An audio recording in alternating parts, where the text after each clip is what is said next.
আসসালামু আলাইকুম everyone, welcome to coding with দাদা। আজকে আমাদের এই প্লেলিস্টের সর্বশেষ ভিডিও। আজকে আমরা কথা বলবো জাভা এক্সেপশন এবং খুবই গুরুত্বপূর্ণ একটা টপিক। এই টপিক নিয়ে খুব বেশি ভিডিও তোমরা ইউটিউবেও পাবা না। তো আমি আজকে চেষ্টা করেছি এ টু জেড এক্সেপশন নিয়ে কথা বলবো। এক্সেপশন কি, কিভাবে হ্যান্ডেল করতে হয়, কি কি কারণে এক্সেপশন হতে পারে, এই টোটাল ব্যাপারটা নিয়ে। ওকে, সো এক্সেপশন কি এটা যদি আমরা একটু ব্রিফলি আলোচনা করা ট্রাই করি, প্রথমে আসছে এমন একটা জিনিস যেটা আমাদের নরমাল ফ্লোকে ডিস্টার্ব করে দেয়, বন্ধ করে দেয় বা এটাকে ইন্টারাপ্ট করে ফেলে। ঠিক আছে? তো থিওরিক্যালি যদি আমরা পড়ি, দেখো লেখা আছে an exception in Java that object representing error abnormal condition that occur at runtime execution and interrupt disinterrupt normal execution flow of the program। ঠিক আছে? নরমাল এক্সিকিউশন যেটা আছে সেটাকে আমাদের ইন্টারাপ্ট করে ফেলে।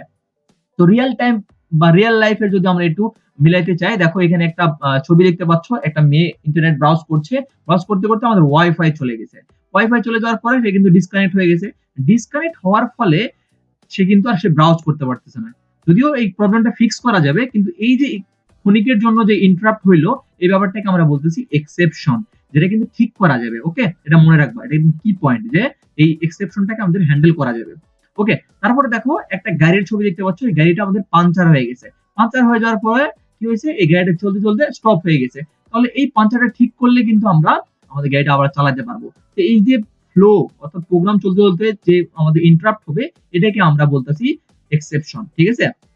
সো এখন আমরা দেখবো যে এক্সেপশন কিভাবে হ্যান্ডেল করতে হয়, আমাদেরকে কয়টা ধাপে আমাদের হ্যান্ডেল করতে হয়, কিভাবে এটা অকার হয়। ওকে, তো দেখো প্রথমে যেটা হয় এক্সেপশন, আমরা প্রথমে এক্সেপশনটা আমরা পাই।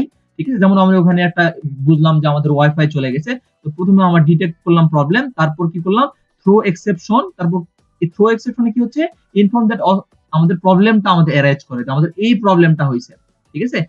তারপরে কি হচ্ছে, ক্যাচ এক্সেপশন। তো আমরা কি ওই ইররটাকে বা ওই ইনফরমেশনের প্রবলেমটা আমরা বুঝতে পারি যে এই প্রবলেমটা হয়েছে, তারপর সেটাকে আমরা সমাধান করি। ধরো আমরা প্রথমে কি, আমাদের ডিসকানেক্ট হইলো ইউটিউব ডিসকানেক্ট হওয়ার পর আমরা কি দেখলাম, দেখলাম যে আমাদের ওয়াইফাই চলে গেছে। ওয়াইফাই যাওয়ার পরে আমরা প্রবলেম বুঝতে পারলাম যে আসলে ওয়াইফাই চলে গেছে, আমাদের হয় কারেন্ট চলে গেছে বা নেট নেই। ওকে, তারপর আমরা করলাম কি, যে আমরা সেটাকে হ্যান্ডেল করলাম। তো এইভাবে কিন্তু আমরা এক্সেপশনটা হ্যান্ডেল করব step by step.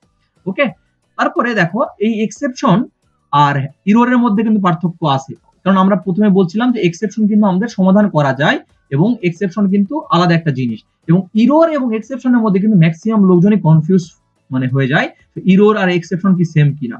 So error হলো, যে মনে করো যে এখানে দেখো ইররের একটা সংজ্ঞা দিয়ে আছে, an error indicate a serious problem that reasonable application should not try to catch। এটা ধরতে পারছে না ইররটা। ঠিক আছে? এটাকে আমরা বলতেছি ইরর, যেটা ধরতে পারতেছে না অ্যাপ্লিকেশন, সেটাকে বলছি আমরা ইরর। আর এক্সেপশন কাকে বলছি, exception indicates the condition that reasonable application might be try or catch. অর্থাৎ আমরা ধরতে পারবো বাট আমরা সলভ করতে পারবো। যেখানে আমরা দেখলাম ওয়াইফাইটা আমরা সলভ করতে পারবো, গাড়ির পাঞ্চারটা ঠিক করতে পারবো। ঠিক আছে? সো বাম পাশে দেখো আমাদের একটা ফ্লো চার্ট আছে। সেই ফ্লো চার্টে প্রথমে কি আছে, অবজেক্ট, তারপর থ্রো। ঠিক আছে? থ্রো, তারপর এক্সেপশন এবং ইরর। এক্সেপশন আমাদের কিভাবে কি কি কারণ হতে পারে, আমাদের আইওর জন্য হতে পারে, আমাদের অন্যান্য যে রান টাইম যে প্রবলেম গুলো সেটার জন্য আমাদের হতে পারে। ঠিক আছে? তো চেক আনচেক এর মধ্যে দুটো ক্যাটাগরি আছে। চেক আনচেক এই ব্যাপারটা আমরা আস্তে আস্তে জানবো, সমস্যা নেই। তো চেক ব্যাপারটা কি হচ্ছে, চেক যেটা আমাদের সিনট্যাক্স গত ইরর হয় আমাদের মেশিনে, সেটাকে আমরা বলছি চেক আমাদের এক্সেপশন। এবং আর যেটা আমরা রান টাইম অর্থাৎ রান করার পরে যে এরর ফেস করি বা এক্সেপশন ফেস করি, সেটাকে আমরা বলতেছি রান টাইম এক্সেপশন বা আনচেক এক্সেপশন। ঠিক আছে? আর ইররের ক্ষেত্রে দেখো, ইরর যে কারণে হয়, ইরর হয় আমাদের মেশিনের কোনো সমস্যার জন্য বা আমাদের অ্যাপ্লিকেশন বেস কোনো সমস্যার জন্য। ঠিক আছে? তো আমরা কি কি জানলাম, যে ইরর আলাদা, এক্সেপশন আলাদা। ঠিক আছে? এক্সেপশন অবশ্যই হ্যান্ডেল করা যায়। এক্সেপশনের মধ্যে চেক আনচেক দুই ব্যাপারটা আছে। আর চেক কে বলছি আমরা কম্পাইল টাইম, আর আনচেক কে বলতেছি আমরা রান টাইম। তো আমরা আস্তে আস্তে সবগুলো নিয়ে আলোচনা করব, প্রবলেম নাই। দেখো এক্সেপশন হ্যান্ডেল করি আমরা এই পাঁচটা কিওয়ার্ড দিয়ে বা পাঁচটা এলিমেন্ট দিয়ে, ট্রাই, ক্যাচ, ফাইনালি, থ্রো এবং থ্রোস। এই পাঁচটা দিয়ে আমরা আসলে এক্সেপশন গুলো হ্যান্ডেল করি। ওকে, তো আমরা এখন নেটবিনসে চলে যাব। নেটবিনসে গিয়ে দেখবো যে এই এক্সেপশনটা কিভাবে আমরা অকার হয় এবং এক্সেপশনটা কিভাবে আমাদের হ্যান্ডেল করতে হয়। ঠিক আছে? ওকে, চলে যাচ্ছে আমার নেটবিনসে। অলরাইট, তো চলে আসি আমাদের নেটবিনসে আসার পরে আমরা যেটা করব, আমরা কিন্তু একটা অ্যাপ্লিকেশন যখন লিখি সেখানে কিন্তু অনেক ধরনের এক্সেপশন হতে পারে। সেটা হতে পারে ফাইল রিলেটেড, সেটা হতে পারে অ্যারে রিলেটেড, সেটা হতে পারে আমাদের স্ট্রিং রিলেটেড, সেটা হতে পারে ম্যাথ রিলেটেড। তো আজকে আমরা বেসিক একটা করা ট্রাই করব। এখন তুমি প্রশ্ন করতে পারো যে ভাইয়া আমরা তো এক্সেপশনের ব্যাপারে জানলাম যে ওয়াইফাই চলে গেল, গাড়ি পাঞ্চার হয়ে গেল, কিন্তু কোড রিলেটেড কোন এক্সাম্পল আপনি তো দিলেন না। সো কোড রিলেটেড এক্সাম্পল আমরা কিভাবে দিতে পারি? ধরো তুমি একটা অ্যাপ্লিকেশন তৈরি করছো, মোবাইল অ্যাপ্লিকেশন তৈরি করছো, যে অ্যাপ্লিকেশনে আমাদের ইউজারের নাম দিতে হবে, নামের জায়গায় কেউ ফোন নাম্বার দিয়ে দিছে, ইমেলের জায়গাতে কেউ দেখা যাচ্ছে তার বার্থ ডেট দিয়ে দিছে। এই যে এক জায়গাতে একটা জিনিস দেওয়ার কথা আর একটা জিনিস দিয়ে ফেলছে, এটা যদি তুমি এক্সেপশন হ্যান্ডেল না করো সেক্ষেত্রে কিন্তু সেটা ক্র্যাশ করবে, সেই অ্যাপটা ক্র্যাশ করবে। সো এই জন্য আমরা এক্সেপশনটা হ্যান্ডেল করি, ওকে, বা এক্সেপশন হ্যান্ডেল করতে হয়। সো আমরা একটা বেসিক লেভেলের এখানে একটা কোড দেখবো এবং কিভাবে এক্সেপশন হয় এবং সেটা কিভাবে হ্যান্ডেল করতে হয় এই ব্যাপারটা দেখবো, ওকে।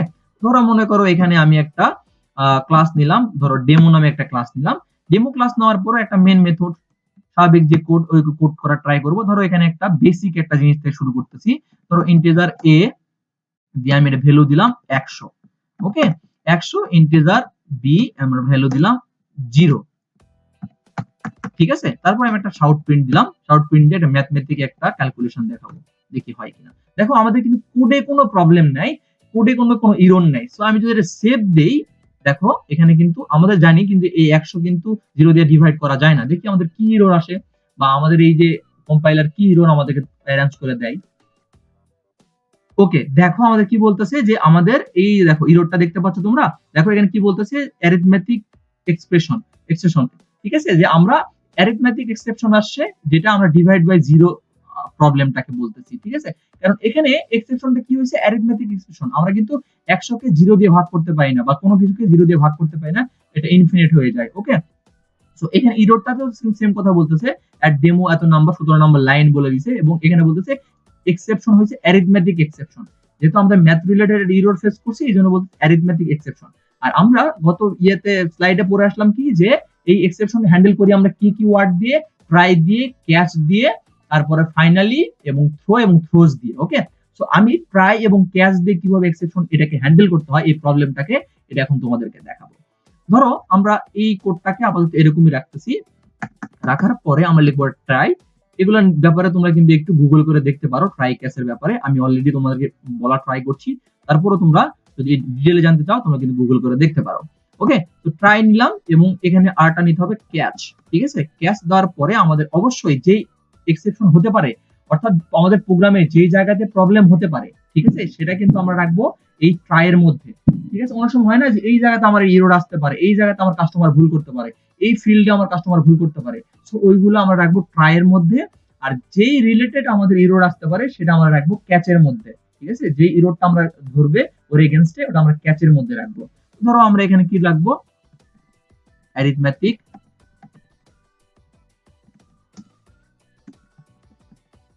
এক্সেপশন, অ্যারিথমেটিক এক্সেপশন ই। দেখো দেখি আমাদের অ্যারিথমেটিক এক্সেপশনটা ঠিকমতো কাজ করে কিনা। ধরো আমরা এখানে একটা শাউট প্রিন্ট করে দিব, একটা মেসেজ প্রিন্ট করে দিব। ধরো আমরা এটাকে বললাম ই ডট গেট মেসেজ,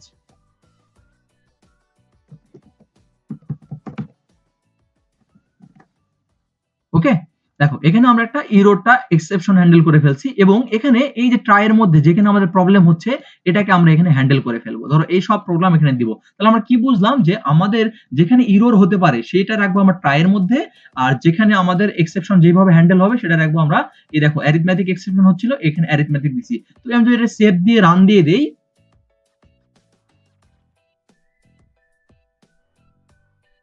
ওকে, দেখো আমাদের কিন্তু ডিরেক্ট প্রবলেমটা চলে আসে বাই জিরো, অর্থাৎ আমাদের কিন্তু এখানে কোনো ইরর নাই, আমাদের কিন্তু রান হইছে বাট কোনো ইরর নাই, ঠিক আছে।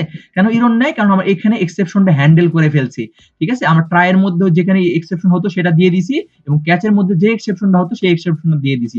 তারপরে তোমরা যদি এখানে অ্যারিথমেটিক না দিয়ে পুরো এক্সেপশন আমার লাইব্রেরিটাও দিয়ে পাস করে দিতে চাও, তোমরা কিন্তু এখানে দিয়ে দিতে পারো। ধরো আমরা এখানে যদি এক্সেপশনটা এরকম দিয়ে দেই, এবং দেখো আমরা কিন্তু শুধু এক্সেপশন ই দিয়েও কিন্তু আমরা এখানে এক্সেপশন হ্যান্ডেল করতে পারি।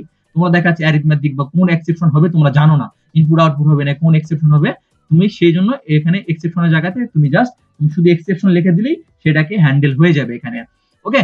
সো আরেকটা জিনিস আমরা জানলাম যে ট্রাই ক্যাচ এর পরে আমরা যেটা করতে পারি ফাইনালি। ফাইনালি কিওয়ার্ডটা করে এই ট্রাই ক্যাচ কি হবে সেটা তারা জানে না, কিন্তু ফাইনালি এক্সিকিউট হবেই। ঠিক আছে? অর্থাৎ মনে করো আমরা যদি এখানে ফাইনালি ডিক্লেয়ার করে দেই, ধরো আমরা এখানে নিলাম ফাইনালি, ফাইনালি, ঠিক আছে? ফাইনালি ডিক্লেয়ার করে দাও, সেকেন্ড ব্র্যাকেট দিয়ে আমরা কোনো কিছু স্টেটমেন্ট পাস করে দিলাম। shout I am finally, ঠিক আছে? আমি সেভ দিয়ে রান দেই।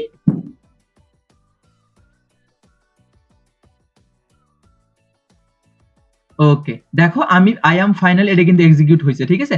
এখানে কি ইরো সেটা ইম্পর্টেন্ট না, কিন্তু এখানে ফাইনালি ইরো আমাদের এক্সিকিউশন হয়েছে। তো ফাইনালি কি কাজ করে? ফাইনালি কাজটা করে এরকম যে ট্রাই ক্যাচ, ট্রাই এর মধ্যে আমরা রাখলাম প্রবলেম এবং ক্যাচের মধ্যে কোন এক্সেপশনটা হবে সেই প্রেডিক্টেড এক্সেপশনটা দিয়ে দিলাম। ঠিক আছে? আর ফাইনালি ব্লকটা কিন্তু আমরা ওইটা ছাড়াও কিন্তু আমাদের রান হবে বা এক্সিকিউট হবে। অর্থাৎ ওই দুটাতে প্রবলেম ধরুক না ধরুক, কিন্তু ফাইনালিটা আমাদের ব্লকটা এক্সিকিউট হবে। তারপর থাকতেছে থ্রো এবং থ্রোস। থ্রো এবং থ্রোস নিয়ে যদি তুমি গুগলে একটু লেখালেখি করো বা দেখো, থ্রো এবং থ্রোস এক্সেপশনে কিন্তু অনেক ধরনের এরকম থ্রো এবং থ্রোস এর এরকম তোমরা প্রবলেম পাবা বা এরকম করে আর্টিকেল তোমরা পড়তে পারবা। ঠিক আছে?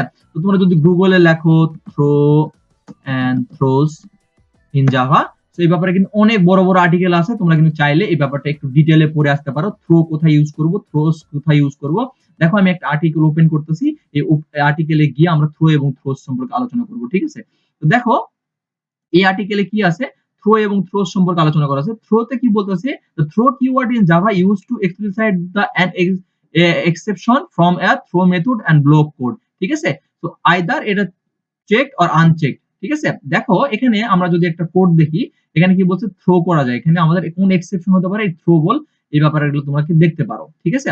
তো থ্রো এবং থ্রোসটা তোমরা কিন্তু একটু এক্সপ্লোর করে দেখতে পারো। আমি আর এটা ভিডিওতে কথা বললাম না থ্রো এবং থ্রোস, তোমাদের আমি দেখাই দিলাম কিভাবে থ্রো এবং থ্রোস নিয়ে আলোচনা করতে পারো। তো দেখা হচ্ছে পরবর্তী ভিডিওতে। এই পর্যন্ত আজকে রাখলাম। তো এই প্লেলিস্টটি তোমাদের কেমন লাগলো? প্লেলিস্টের সম্পর্কে যদি তোমাদের কোনো মন্তব্য থাকে আমাদেরকে কমেন্ট করে জানাতে পারো বা আমাদেরকে মেল করে জানাতে পারো। ওকে? তো দেখা হচ্ছে পরবর্তী কোনো ভিডিও সিরিজে। সবাই অনেক ভালো থাকো। আসসালামু আলাইকুম ওয়া রাহমাতুল্লাহি ওয়া বারাকাতুহু।